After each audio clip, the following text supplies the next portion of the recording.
पढ़ ला इलाहा इल्लल्लाह, पढ़ ला इलाहा इल्लल्लाह।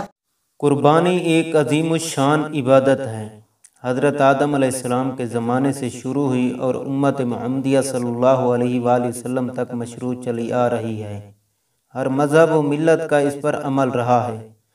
कुरान करीम में एक जगह इरशाद है, हमने हर उम्मत के लिए कुर्बानी मुकर्रर की ताकि वो चौपायों के मखसूस जानवरों पर अल्लाह का नाम लें जो अल्लाह ताला ने अता फरमाए हैं। कुर्बानी का अमल अगरचे हर उम्मत में जारी रहा है, लेकिन हज़रत इब्राहीम अलैहिस्सलाम के ज़माने में ख़ुसूसी अहमियत इख्तियार कर गया। इसी वजह से सुन्नत इब्राहीमी कहा गया है, क्योंकि हज़रत इब्राहीम अलैहिस्सलाम ने ख्वाब में देखा था कि मैं अपने बेटे को ज़िबा कर रहा हूँ। नबियों का ख्वाब सच्चा होता है और अल्लाह ताला की जानिब से था, और ऐसी बात अल्लाह ताला की जानिब से हुक्म दिए जाने के बराबर मानी जाती थी। उन्होंने अपने बेटे से कहा कि मैंने ऐसा ख्वाब देखा है, तुम्हारी क्या राय है? बेटे ने जवाब दिया, ऐ अब्बा जान, आपको जो हुक्म हुआ है उस पर अमल कर लीजिए, आप इंशाअल्लाह मुझे सब्र करने वालों में से पाएंगे। चुनाचे हज़रत इब्राहीम अलैहिस्सलाम अपने बेटे हज़रत इस्माईल अलैहिस्सलाम को मक्का मुकरमा लेकर चले और मिना में जाकर ज़िबा करने की नियत से एक छुरी साथ ली। मिना मक्का मुकरमा से 3 मील दूर 2 पहाड़ों के दरमियान एक बहुत लंबा मैदान है। जब मिना में दाखिल होने लगे तो उनके बेटे को शैतान बहकाने लगा। हज़रत इब्राहीम अलैहिस्सलाम को पता चला तो शैतान को अल्लाहु अकबर कहकर 7 कंकरियां मारी, जिसकी वजह से वो ज़मीन में धंस गया।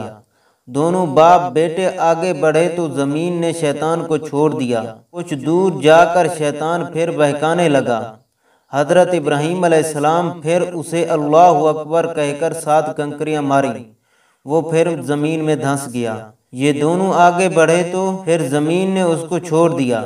फिर आकर वरगलाने लगा। हज़रत इब्राहीम अलैहिस्सलाम ने फिर उसे अल्लाहु अकबर कहकर 7 कंकरियां मारी, फिर वो ज़मीन में धंस गया। और उसके बाद आगे बढ़कर हज़रत इब्राहीम अलैहिस्सलाम ने अपने बेटे को पिशानी के बल ज़मीन पर लिटा दिया। अभी ज़िबा करने ना पाए थे कि अल्लाह ताला की जानिब से निदा आई, ऐ इब्राहीम, तूने अपना ख्वाब सच्चा कर दिया।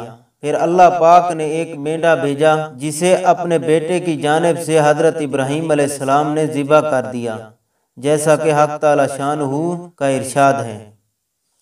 ज़िबा तो किया मेंढा और सवाब मिल गया बेटे की कुर्बानी का, क्योंकि दोनों बाप बेटे अपने दिलो जान से इस काम के अंजाम देने को तय कर चुके थे, इसका अल्लाह ताला की जानिब से हुक्म हुआ था। बाप ने बेटे को पिशानी के बल लिटा दिया और बेटा ज़िबा होने के लिए बखुशी लेट गया। दोनों ने अपनी जानिब से कोई कसर नहीं छोड़ी। अल्लाह जल्ला शानहू के यहाँ नियत देखी जाती है।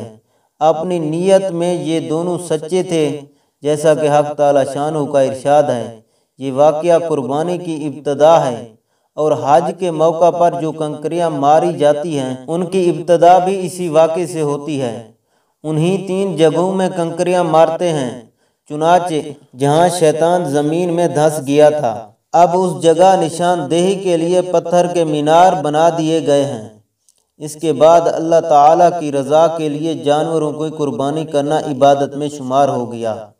चुनाचे रहमत आलम सल्लल्लाहु अलैहि वसल्लम की उम्मत के लिए भी कुर्बानी मशरू की गई। हर साहिब हैसियत पर कुर्बानी वाजिब है, और अगर किसी की इतनी हैसियत ना हो और कुर्बानी कर देता सवाब अजीम का मुस्तहिक होगा। इसी तरह हदीस मुबारक में आया है, हज़रत आयशा रज़ियल्लाहु ताला अन्हा का बयान है कि रसूल करीम सल्लल्लाहु अलैहि वसल्लम ने फरमाया कि बकर ईद की 10 तारीख को कोई नेक अमल अल्लाह ताला के नज़दीक कुर्बानी का खून बहाने से बढ़कर महबूब और पसंदीदा नहीं, और क़यामत के दिन कुर्बानी करने वाला अपने जानवर के बालों, सींगों और खरों को लेकर आएगा, और ये चीज़ें सवाब अजीम मिलने का ज़रिया बनेगी। नेज़ फरमाया कि कुर्बानी का खून ज़मीन पर गिरने से पहले अल्लाह ताला के नज़दीक शर्फ़ कबूलियत हासिल कर लेता है, लिहाजा तुम खुश दिली से कुर्बानी किया करो।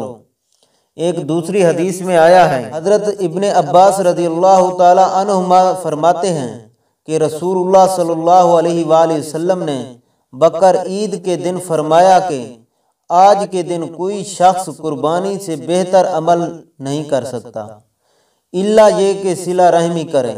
یاد رہے کہ صلہ رحمی نفل قربانی کا بدل ہو سکتی ہے، واجب قربانی کا نہیں۔